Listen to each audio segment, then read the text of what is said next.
Good morning, folks. This morning I'm just going to show you how I use my stovetop oven. And I'm making coffee cake. I just mix it up here in a bowl. I'm using Christie's coffee cake mix.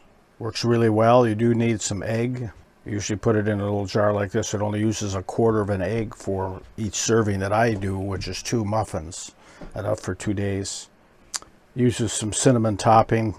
Anyway, this is the oven. Unfortunately, I forgot to have the video on while I was putting it together, so I'll do that when we take it apart. This is basically just a cover that goes over the top of a pan that is enclosed, and it sets up off a platform so it doesn't burn the bottom of your cake or whatever it is you're baking. This is my little cookbook that I carry on one sheet. I have to bake it for about 23 minutes with this particular rig. And check it with a toothpick, and then if it looks good, just go ahead and eat. It's one of my favorites. I use it 3 times on this trip, and like I say, it makes 2 big large muffins, and that lasts me. I do eat 1 each day. So anyway, there you go. I'll show you more a little bit here in a minute. All right, my coffee is starting to get done here. I'll turn the water off, let that cool for a few minutes before we pull the coffee cake off, and then we'll check that to see if they're done and ready to eat. Got to check the temperature on this particular oven. It's called the Outback oven. Can be found on Amazon. On this particular mixture, you need to keep the temperature right up at the high bake range and keep it steady there. So you do have to watch the temperature. And right now I've got the timer going on this, cooling this water down a little bit before I put it on my grounds so I don't burn the grounds. All right, we're ready to pour that. French press, that's what I use on the boat all the time. I find it to be a very efficient way to do it, and it's always good. Let that cool for, or I should say settle for 4 minutes. Brew, whatever you want to call it. I can smell it, it's getting ready.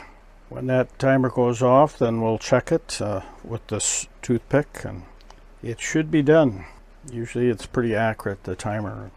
As long as I keep the temperature on the high range and steady, usually 23 minutes will do the job. So, and then I'll pull this cover off. You'll be able to see what's underneath.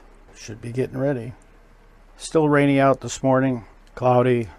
I'm not enthusiastic about the day again. It's disappointing, but that's one of the things coffee cake does, is brightens things up even when it's cloudy and rainy. All right, there we go. That's our timer. So I pull this cover off. You'll see the pans underneath. Here's a temperature gauge on the top, and we'll just open it up, and there's our muffins. We'll check it. I think they're close enough. Let me check one more time. Check the other one. Yep, they're done. So turn the heat off. I'll pull that off the heat. Whoops, that's hot. You got to remember what's hot and what's not here. Let me get another hot pad holder to put this on so I can pull it off the heat here. But there's what it looks like. 2 pretty good looking muffins, I can tell you that. And then right there is the base for it that goes over the burner. That's what keeps it from burning the bottoms of these cupcakes. All right, that should be enough for now.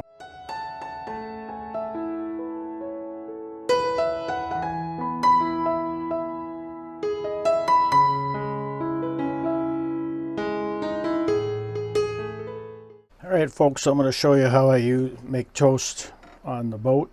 First of all, I use this pan for toasting, and I use Land O'Lakes soft butter, this butter with canola oil, just because on the colder temperatures, regular butter tends to get really hard. So I just butter both sides of the bread, and then I'll put it on there like that, and then butter the other side. Just get a good coat of butter on there. Of course, I'm not doing things here to make it healthy. I'm just making it to taste good. I don't do this at home. It's strictly for the boat. But once you get it really buttered thoroughly, then you just put it on the stove. I'll put it over here where maybe you can see a part of it. And I light the run it at very low heat because it'll burn otherwise.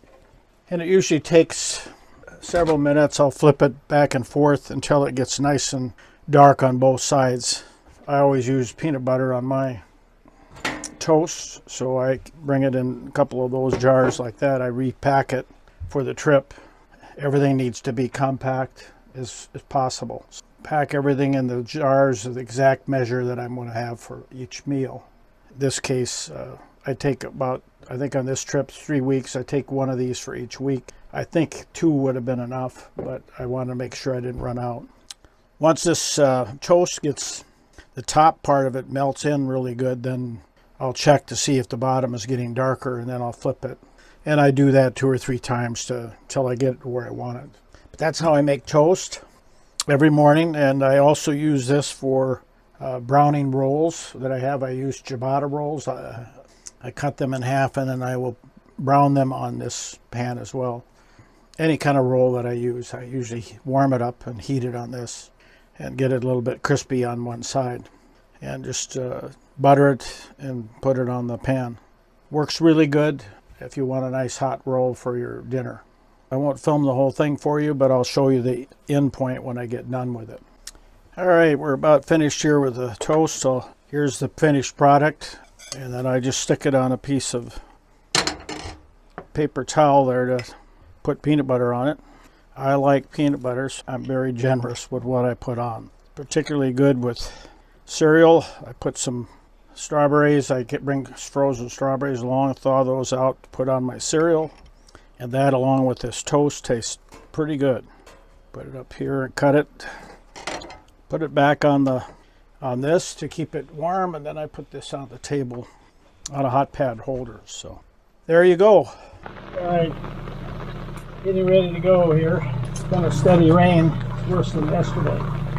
While I'm getting ready, so everything's pretty damp. We're set, so I think we can back away, go back out.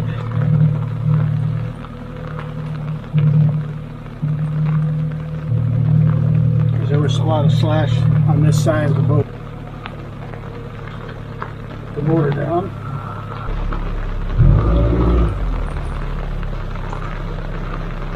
8.5 feet. Watch the point there. It's pretty deep off of that. Still, be careful. Alright, getting out of this bay is going to be interesting. I got to go through a shoal area. I wrapped my tablet in plastic bag because I have no shield on this side. And with the north wind, it's going to come in on the tablet. So I'm hoping I can get out this way. There's no markings to get through here. Another miserable day on the way the trip's been. Unfortunately, I'm hoping to have a trip out here that's skiing, enjoy the fall and fall color. So far, I think I've had only 2 days. 1 day of pretty much sun and 1 partial day.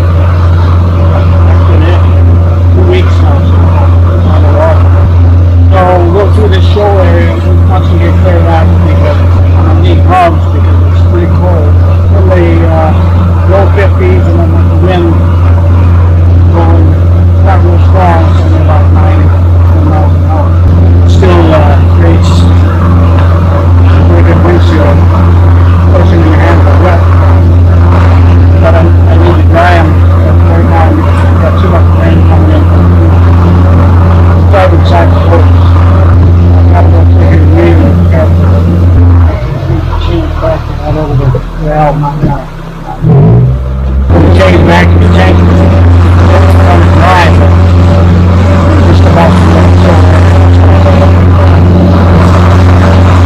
Need being open water. I'd like to be able to have this whole sheet down, but it's raining out this, so I can't do that. Eventually, I need to have a shield built to this side. I'll do it myself, but I don't have a cylinder. A lot more cabins on this end, this particular arm, I think, than the other. Except maybe something. Probably later. 31 feet here. It's supposed to be getting south. 24 feet. 20 feet. So down on the 22 feet. It's not as shallow as it indicates on the chart, which is a good thing. Should be a buoy out here already. I can aim for that, but be clear. And the path is marked with buoys from then on. So 21 feet. Pretty flat. My windshield is so cluttered I can't see. I think I'm getting close to it. Should be getting deeper here shortly. Still 22 feet. Alright, here's my buoy. So if I go generally towards that, I should be clear. Hard to see between be clear of the obstacles. 25 feet. Alright, I'll set you guys off for now. Alright folks, I just arrived at the new site. Had a little bit of a rough crossing. There was forecast to be, I think, about 9-10 mile an hour wind. I think it was at least 15 to 20. And it developed, there's a long fetch there, and it built up a pretty good wave. So I was going crossways with the waves, rolling a lot, ended up knocking a bunch of stuff off the shelves, some stuff out in the overhead.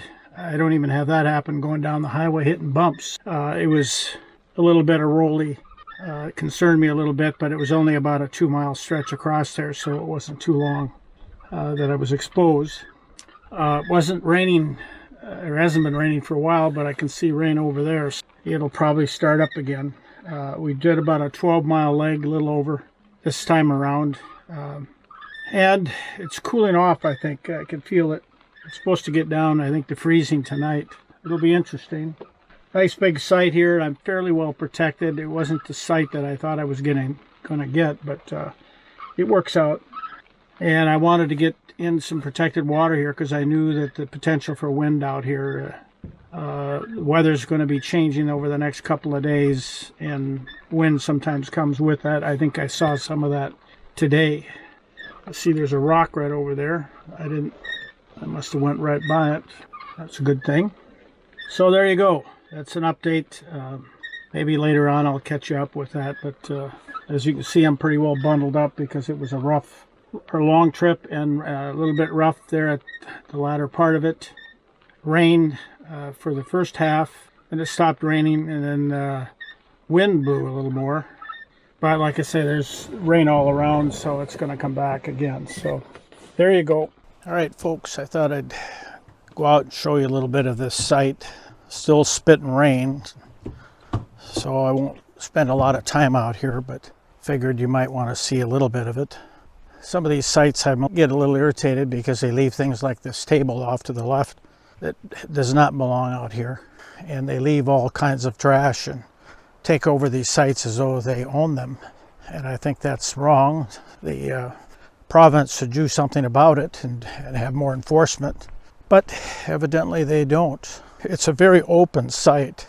2 fires, places for fires, and as you can see here, so you could have more than one boat come in here, and I'm sure in the summer they get crowded in here. Here's a kind of little backwaters back in here. The wind has definitely come up. There was supposed to be a campground over on that side, but I don't see one.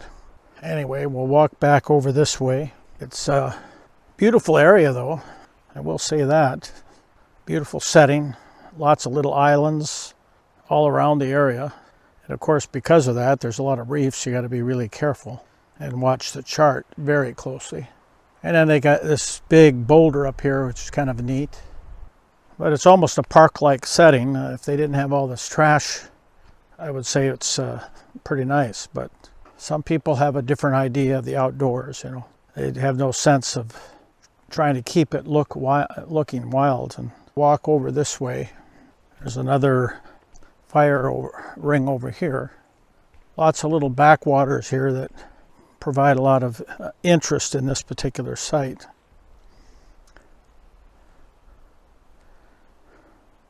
Don't see any fish down there.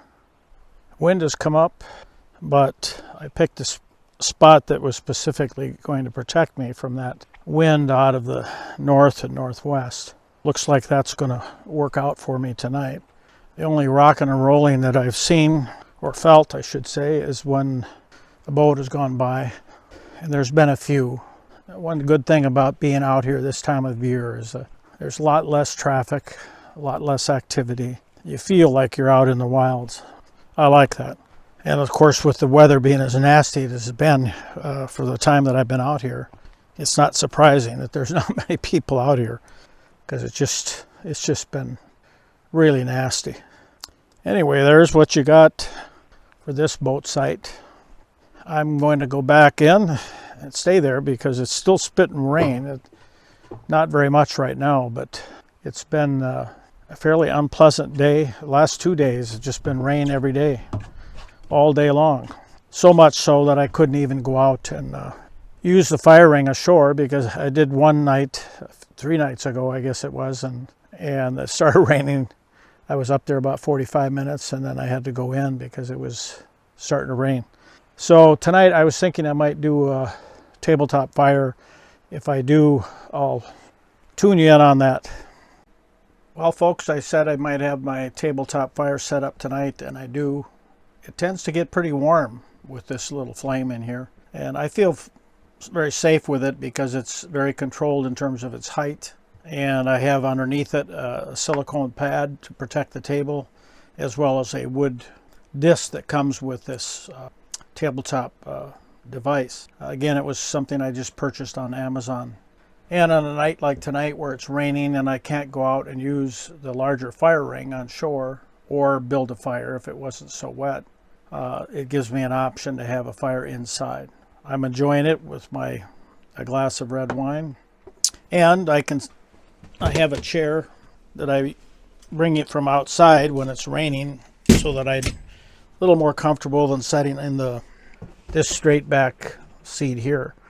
And that way I'm not so close to the flame either that kind of gets hot.